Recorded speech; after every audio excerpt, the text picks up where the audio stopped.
What is the best massage technique to look younger instantly? When someone asks me this, I always say the same thing.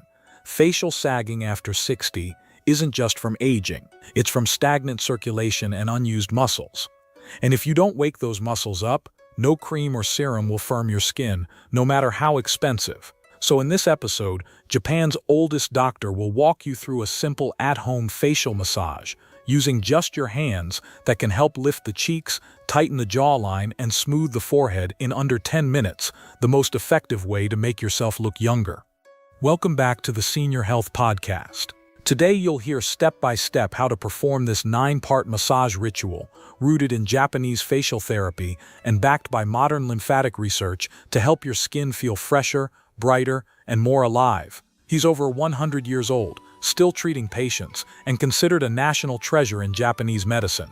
Doctor, welcome. I know people have been waiting for this one. Yes, John. This one is close to my heart, because I've watched too many patients over the years feel like their faces no longer reflect their spirit. But the face is not a photograph, it's a living system, and it can be reawakened. So I am sure everyone will love this episode.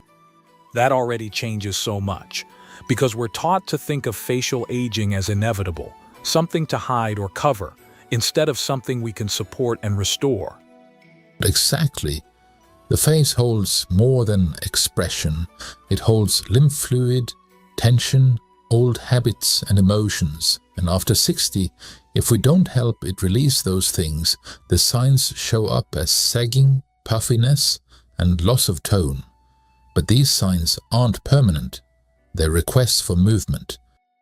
In past episodes, we've explored how inflammation, diet, and muscle loss can show up in the skin. And today we're taking that deeper. We're going to use massage to stimulate blood flow, activate collagen pathways, and help drain the fluids that cause puffiness, all using movements anyone can do from home.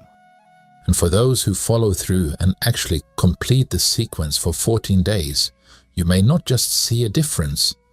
You may feel it in your mood, your posture, even your confidence. That's my favorite part, because most people think self-care has to be expensive or complicated. But what you're showing here is that the face, like the rest of the body, responds to presence, rhythm, and care. It always has. And in the next few minutes, we'll begin with the areas most people ignore. The lower jaw, the neck, and the cheeks. These are the foundations, and once they move freely, everything else begins to lift. I'll be honest, I started doing this massage 2 weeks ago just to prepare for the show. And the first few days I didn't notice much. But then one morning I looked in the mirror and thought I look more like myself. And that surprised me, because I wasn't trying to look younger. I was just trying to look less tired. And that's the real result. Not youth, not perfection, but a return to the version of yourself that feels awake, inside and out. So before we begin, we want to know you are here as a listener. Comment where you are watching from. We love to hear. Now let's dive into it, Doctor. What is the very first area of the face that we should always start with, and why does it make such a difference? The first area we always begin with is the jawline. And not for aesthetic reasons. It's because this is where lymph stagnates first.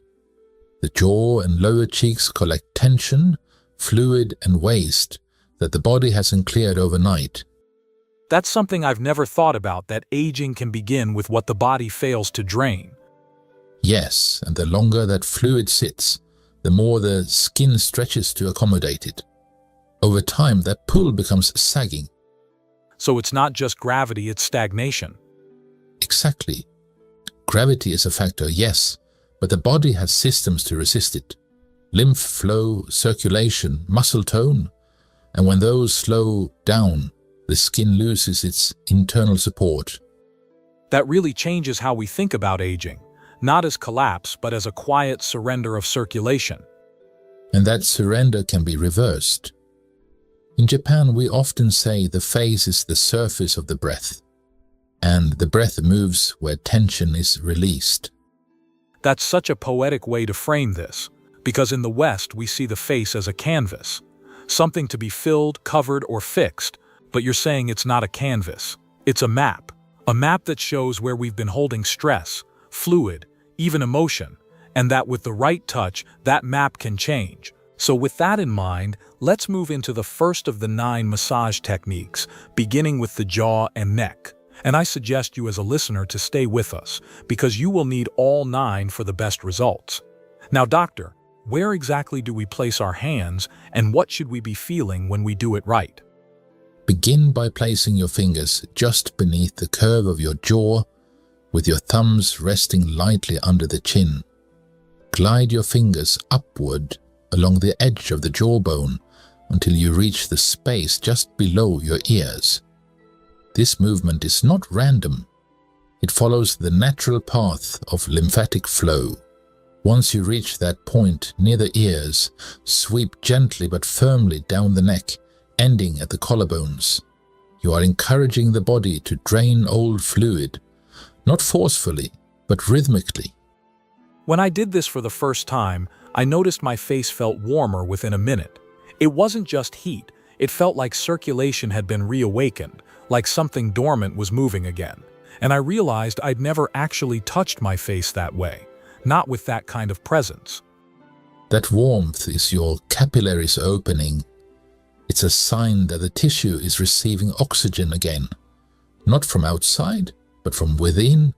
Most people only massage the surface of the face. But when you follow this pattern, upward under the jaw, down the neck, you're accessing a deeper system. The lymph nodes below the ears are key drainage points. If they're blocked, even the best creams can't help. So we start here because this is the foundation. The first path the body uses to release swelling and restore tone. So it's not about pulling the skin tighter. It's about clearing what shouldn't be there in the first place. Exactly. You're not sculpting, you're releasing. That really reframes the whole idea of lifting. It's not artificial. It's about helping the face do what it already knows how to do, if we support it. So once this system is open, once the jaw and neck have been activated, what's the next layer we should focus on? Now we shift to the second technique, which belongs to the underside of the chin, where sagging and double chins begin to form. You begin by clasping the jaw with both hands, fingers wrapped firmly around the bone from each side. The grip must be strong enough that you can feel the jawline through the skin, but not so hard that it causes pain. From there, you glide your hands upward along the bone, then gently release and repeat. Do this 7 to 10 times, slowly, each pass sending a message of structure and renewal. That's something no one tells you, that the double chin isn't just from fat or age, but from muscles that have gone quiet. It's like we forgot there were even muscles there. But this movement, it feels like you're waking them back up. Exactly. When the jawline begins to sag, it's often because the underlying tissue has lost connection to tension, not damage, just disuse. And by pressing into the bone, we remind the nervous system that this area is still alive. The fascia, the skin, the lymph, the muscle, they all respond to engagement. You're not just lifting, you're re-establishing boundaries that the body can then maintain. So this isn't surface work, it's re-education for the face. Yes, it's a reintroduction to firmness from the inside out. And what stands out to me is that the movement is repetitive, but not mindless. Each repetition builds a kind of memory into the tissue. So once we've brought this level of tone and attention to the jaw, what area do we move to next, and what changes when we get there? Now we come to the third technique, one that activates the ears, stimulates circulation, and clears the lymphatic system like opening a drain. Place your fingers just in front of your ears, where the jaw connects to the skull, and begin making small circular motions. You want to press deeply enough that you feel movement under the skin, but gently enough that it doesn't cause discomfort. From there, glide your fingers upward slightly, Then sweep them backward and down along the line just behind the ear, tracing the pathway of the lymph. Do this until your ears begin to feel warm. That's the signal your system is responding. That's such a subtle cue, warmth in the ears, but it's also a clear sign that something is shifting, that the fluid isn't stuck anymore. And what surprised me most is how calming it feels, like the pressure in my whole face drops a little. That sensation is not just emotional, it's physiological. There are major lymph nodes behind the ears, and when they're stimulated, drainage improves, not just in the face, but also the scalp and the sinuses. Blood vessels dilate, fresh oxygen enters the skin. The temperature shift tells you the system is opening and that puffiness will begin to recede. Many people feel their whole head lighten after this technique, because stagnation doesn't just weigh down the skin, it dulls the mind. So in some ways this massage isn't just cosmetic, it's also cognitive? Yes, in Japan we say a bright face begins with clear channels. I believe that, because after doing this part of the massage, I didn't just look less puffy, I felt more focused, more alert. So now that we've opened the drainage behind the ears, where should our hands go next? And what structure are we lifting in the face itself? Now we begin the fourth technique, lifting the corners of the mouth and reawakening the cheek muscles, which are some of the first to lose tone after 60. You place your index and middle fingers beside the corners of your mouth, gently hooking into the natural crease there. Then, in one smooth motion, glide your fingers upward along the cheekbones, toward the temples, as if you are drawing a smile into the muscle itself. Pause briefly at the top, then release and repeat. This upward arc, when done slowly and with slight pressure, helps strengthen the zygomatic muscles and train the face to lift itself again. That image of drawing a smile into the muscle really stays with me, because it makes this feel less like a workout and more like emotional alignment, like you're reintroducing the face to joy, to movement, to youthfulness that comes from within. Yes, because expression shapes structure. Over time, if we carry sadness or tension, the muscles around the mouth collapse. They fall inward, but when we retrain the cheek muscles with touch, we invite a new shape, one based on openness. This also reduces the sagging effect that pulls the jaw downward. With the daily repetition, many people notice their entire lower face becomes lighter, not just in how it looks, but how it feels. So this isn't just about lifting, it's about unburdening. Correct. You are lifting away the weight of unused emotion and unspoken stress. And I love that this technique also addresses the emotional toll of aging, because many people feel like their face has lost its character. But what I hear in your words is that character can be restored. So now that we've lifted the cheeks and mouth, what part of the face should we bring attention to next, and what hidden tension are we about to uncover? Now we move into the fifth technique, which addresses one of the most stubborn signs of facial aging, the nasolabial folds. You begin by placing your fingertips on either side of the nose, just where the folds begin to form. Then, using gentle outward pressure, you stretch the skin diagonally, not only to flatten the crease, but to release the tension buried at its base. Hold for a moment, then trace the movement upward toward the top of the cheek, like smoothing out a wrinkle in fabric. This stretch calms the levator and buccinator muscles, which are often tight from years of unconscious holding, especially from frowning, chewing, and even smiling under stress. That's something people rarely talk about, that smiles, when held under stress, can leave just as much tension as frowns. And this area, the base of the nose, the cheek crease, it seems to absorb that history. When I did this stretch slowly, I felt a surprising amount of sensation, almost like the muscle didn't know how to let go. That's very common. These folds are not just from age, they are the signature of repetition, and over time, That repetition becomes etched into the face. But what we're doing here is different. We're not trying to erase the fold. We're asking the muscle underneath it to soften, to release its grip. And when that happens, the line becomes less fixed. It loses its weight. The face appears more open, more balanced, and most importantly, more comfortable. So the real goal here is not perfection, it's relief. Exactly. This is restoration, not correction.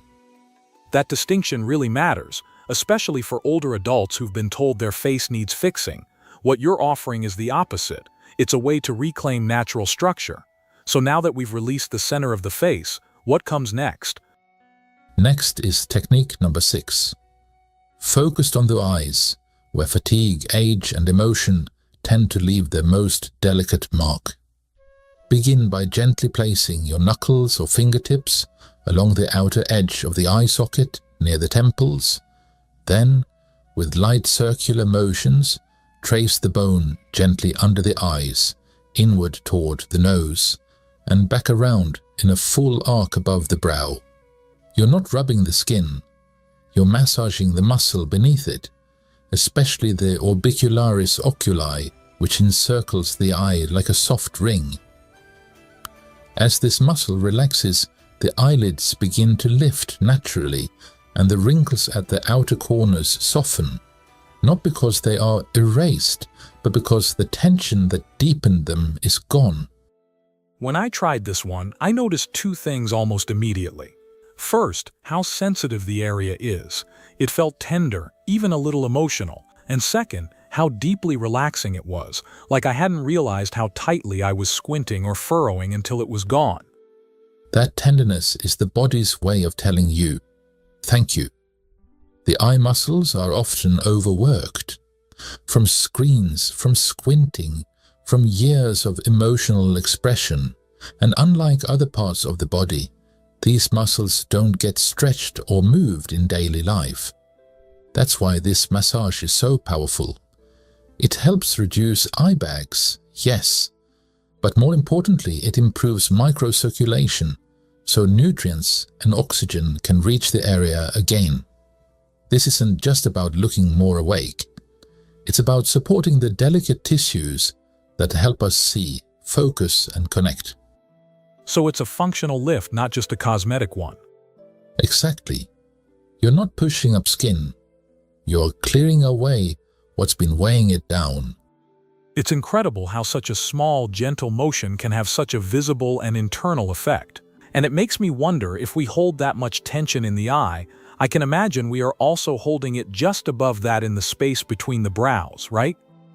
Yes, this is the 7th technique, focused on the space between the eyebrows, where frown lines often settle like a shadow of worry. Take your index and middle fingers and press gently into the inner brow, right above the bridge of the nose. Hold for a few seconds, then move outward in slow, horizontal strokes along the brow line, as if smoothing the tension away. You'll notice the skin here may feel tighter, more resistant. That's because the corrugator supercilii muscle, which pulls the brows together, has likely been overused. Stress, light sensitivity, and habitual concentration all create tension here that doesn't release on its own. But with repetition, this massage helps soften the deep furrows and restore ease to the upper face. That's the line so many people call the 11s, those twin vertical creases that make us look angry or stressed, even when we're calm. And for years, the only option people were offered was injections. But here, you're showing there's a way to help that muscle soften itself from the inside. Exactly. Botox freezes this muscle, but massage teaches it to let go. That's a very different relationship.